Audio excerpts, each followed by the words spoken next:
Los amigos de Marco sabían que no tenía suerte con las mujeres. Ellos lo notaban.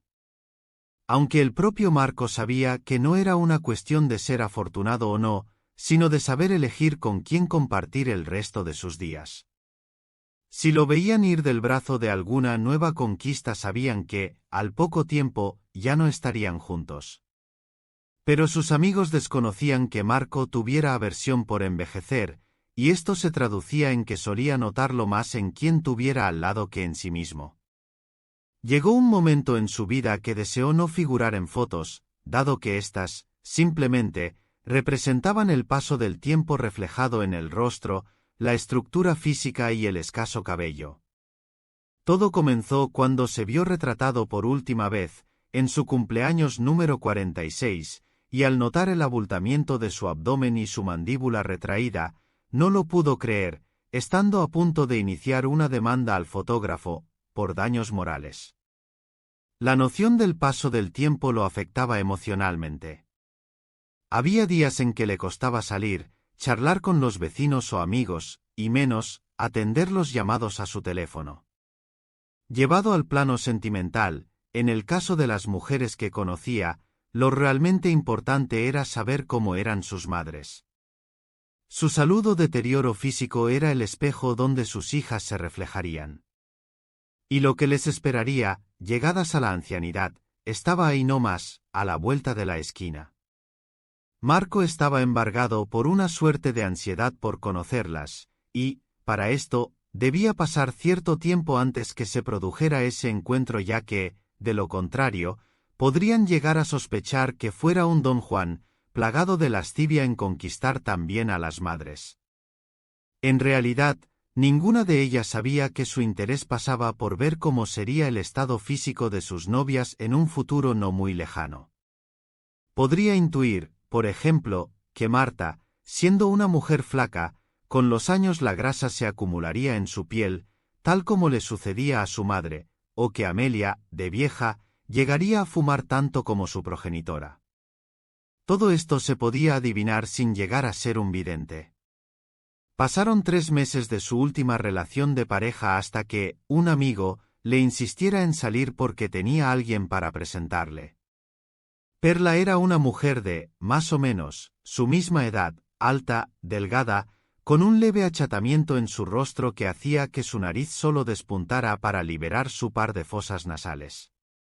A través de la conversación, se enteró que había nacido en la Polinesia, en una isla la cual no recordaba el nombre, y que todos sus ancestros provenían de allí.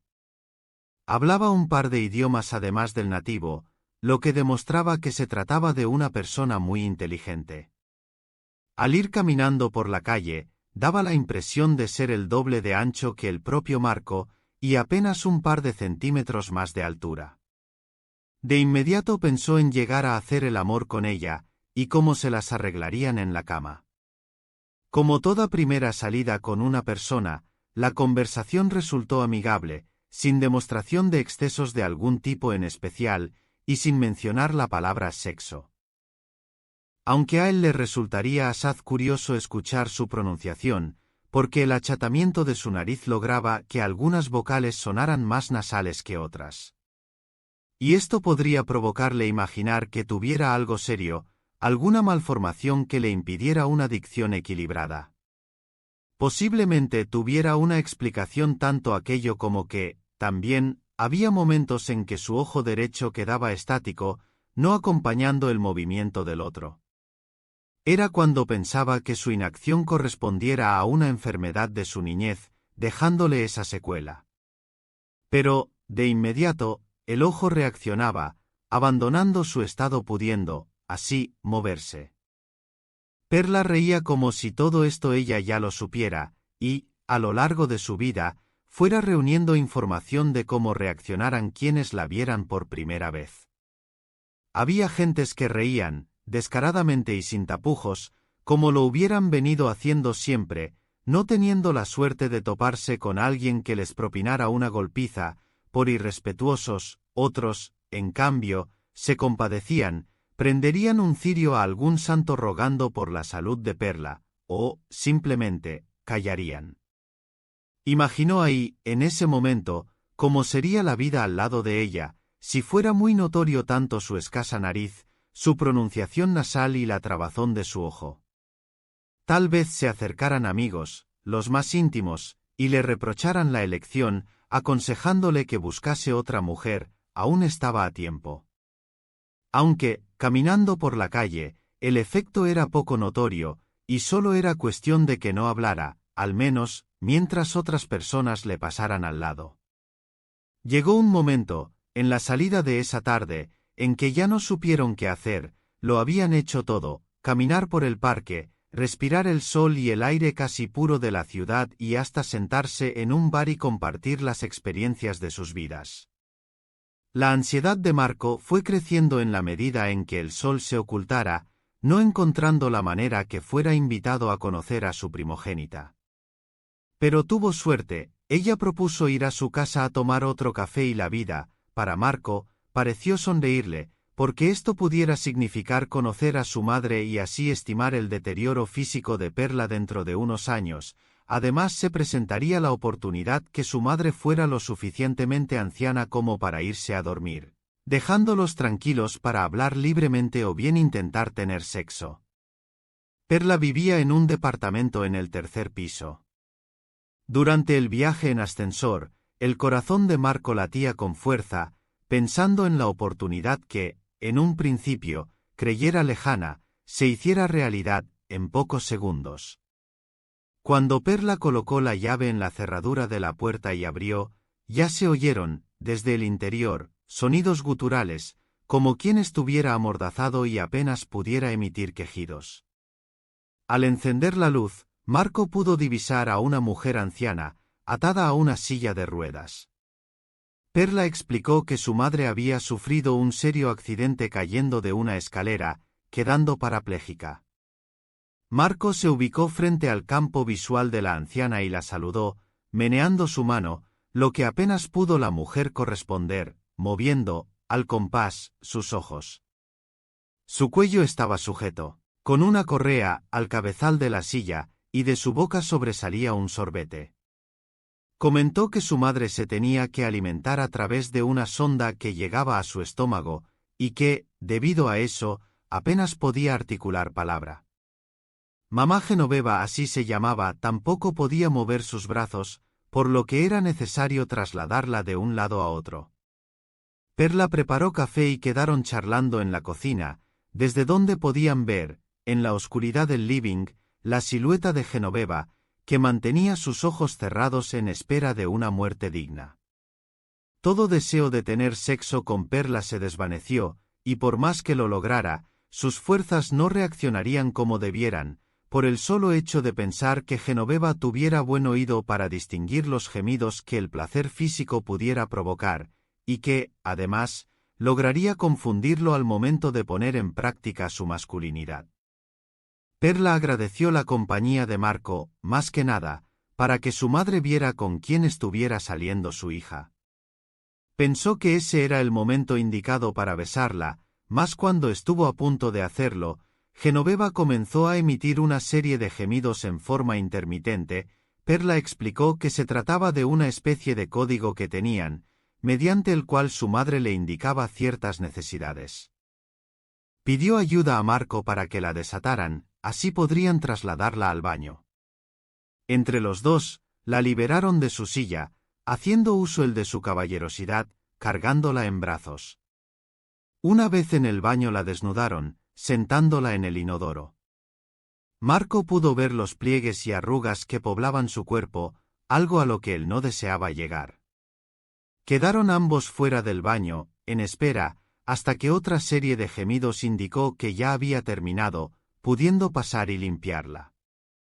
De esto último se encargó Marco, mientras Perla sostenía el cuerpo inclinado de su madre. Pensó en irse ya mismo, diciéndole a Perla que lo lamentaba mucho pero que él no podía seguir así. Sin embargo, la gratitud se reflejó en los ojos de Perla una vez que vistieron a Genoveva y la regresaron a su silla. Si en ese instante se fuera, estaría seguro que no regresaría más. El solo pensar que el mismo destino atroz le tocara en suerte a Perla, dentro de algunos años, lograba que, a Marco, le temblaran las manos y gotas de sudor se escaparan de su frente. Tal vez fuera él quien se encargara de llevarla a hacer sus necesidades, y habría que ver, llegado el momento, si lo cumpliera. No estaba preparado para cuidar a enfermos. No era su interés hacerlo. Y si la había ayudado con su madre había sido solo porque él estaba ahí, hubiera resultado en demasía descortés haberla dejado sola. Esa noche la culminaron despidiéndose con un beso en la mejilla, y mientras iba en un taxi, de regreso a su casa, rememoraba todo lo acontecido. Había resultado ser un día complicado, con muchas cosas, desde que se iniciara con un llamado de su amigo diciendo que tenía una chica para presentarle. Pero Perla había resultado ser una mujer madura, más o menos de su edad, y con ella los sueños de conseguir una compañera más joven se habían, prácticamente, esfumado. Ya creía que él, a su edad, solo le restaba conocer mujeres a través de amigos o conocidos que supieran de su soledad y que tuvieran la deferencia de sentirle compasión. Las alternativas, así, se reducían a casi nada. No concurría a bailes o reuniones sociales, por lo que solo le quedaba el camino de la dádiva. En verdad, se replantearía cómo decirle a Perla que ya no desearía verla más. Buscaría una excusa, cualquiera, en la esperanza que ella lo entendiera. El temor de formar pareja con ella, y verla anciana y discapacitada como su madre, nublaba su comprensión. Al día siguiente se levantó con los pensamientos ordenados. Hablaría con Perla y le explicaría todo. Podrían quedar como muy buenos amigos, y estar atento a cualquier ayuda que ella necesitare. Estos pensamientos ocuparon su mente hasta la noche, en que se había preparado para degustar un buen plato de guiso, cuando lo sorprendió una llamada de Perla. Entre ruegos le pedía si pudiera ir a su casa por un par de horas a cuidar a su madre, dado que tenía que salir por un trabajo. A decir verdad, la llamada lo dejó desarmado, y más, por no poder decirle que ya no deseaba seguir viéndola. Pero dada esta circunstancia, hubiera sido poco ético negarse. Perla le había dejado las llaves del departamento al encargado del edificio, solo tenía que anunciarse con él y se las facilitaría. Regresó a la olla la porción de guiso que se había servido y salió lo más presto que pudo. El encargado, con cierto mal humor porque ya tenía pensado acostarse, le alcanzó las llaves. Al entrar al departamento y encender la luz Genoveva, atada a su silla, comenzó a emitir sus gemidos en código, los que recién pudieron ser interpretados cuando vio su vestido manchado con excremento. Revolvió los cajones de la alacena de la cocina, en busca de unos guantes, pero no tuvo suerte. Desató a Genoveva y la trasladó, alzada, al baño. Entre una serie de gemidos que tampoco logró entender, la desvistió, depositándola en la bañera. Pensaba que la vida le había obsequiado con el encargo de cuidar a una persona de edad avanzada, aunque estaba en lo cierto de creer que no se trataba más que de un sueño. Justamente él, que creía que llegar a viejo era una maldición, le tocaba, en suerte, la tarea de cuidar a Genoveva. Pero ya lo tenía decidido, cuando llegara Perla le diría adiós y para siempre. Había dicho que no tardaría más de un par de horas. La realidad fue otra, apareciendo a las 3 de la madrugada. El ruido en la cerradura de la puerta lo despertó, habiéndose quedado dormido en el sillón. Perla le pidió disculpas porque la entrevista de trabajo se había extendido demasiado. En apariencia, no la habría pasado tan mal, su aliento a alcohol, la pintura de sus labios corrida y su vestido puesto a todo apuro y desprolijidad, daban cuenta de otra realidad. No le confesó que había tenido que bañar a su madre 2 veces, prefirió irse a su casa a descansar. Al día siguiente tenía listo su celular para llamarla y decirle adiós. Pero antes que pudiera marcar los números, una llamada entrante de ella lo alarmó, le pedía, por favor, si pudiera ir a atender a su madre porque le había salido otra entrevista. Sollozando le dijo que sería por última vez, que luego vería cómo arreglárselas. Marco quedó nuevamente desarmado, no pudiendo negarle. El encargado del edificio volvió a recibirlo de mal humor, teniendo que dejar su cena por un momento para alcanzarle la llave. Genoveva huyó como nunca, tenía hambre y ya estaba con todo su vestido sucio, habiendo hecho varias deposiciones durante el lapso de tiempo en que se fuera su hija y llegara Marco. Abrió la ducha, metiendo a Genoveva debajo, hasta que salió reluciente. Como no había que darle para comer, encontró, en la heladera, una botella de leche. Con paciencia sirvió un poco en una taza, para que sorbiera mediante el caño de la sonda. Pero la leche fue digerida muy rápido, y a la hora volvió a manchar su vestido. Perla llegó a las 2 de la madrugada, con su cabello revuelto, oliendo a alcohol y cigarrillo.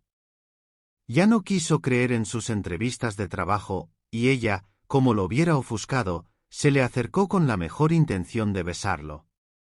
Luego de la noche tan movida y atareada que había tenido, pensó, por fin, que harían el amor. Cerró sus ojos para besarla, pero no los pudo volver a abrir, todo quedó a oscuras y, en medio de las sombras, su inmovilidad fue total. No sentía sus miembros, de su boca solo salían gemidos incoherentes. No supo cuánto tiempo permaneció en ese estado. En un momento en que recuperó su visión, se encontró en una habitación, en cama. A escasos metros de él estaba Perla, charlando, en voz baja, con un hombre de guardapolvo blanco. Intentó hablar, pero no pudo. Tampoco moverse. Perla se aproximó, acariciando su frente, comentándole que había sufrido un repentino ataque cerebrovascular y que lo habían traído al hospital. Pero Marco no debería preocuparse porque ya estaba todo arreglado, como ella no podía solventar los gastos, lo llevarían a un asilo municipal, ahí estaría bien. Palmeó delicadamente sus mejillas, agradeciéndole por todo lo que había cuidado a su querida madre. Deseó gritar, mas su lengua era un trapo atascado en su boca. Perla estaba saludando al doctor y ya se iba. Marco gritó con su mente, «Perla, Perla». No.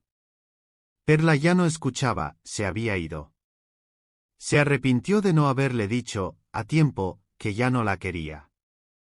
Resultó ser una desalmada. ¿Y ahora quién cuidaría de mamá Genoveva?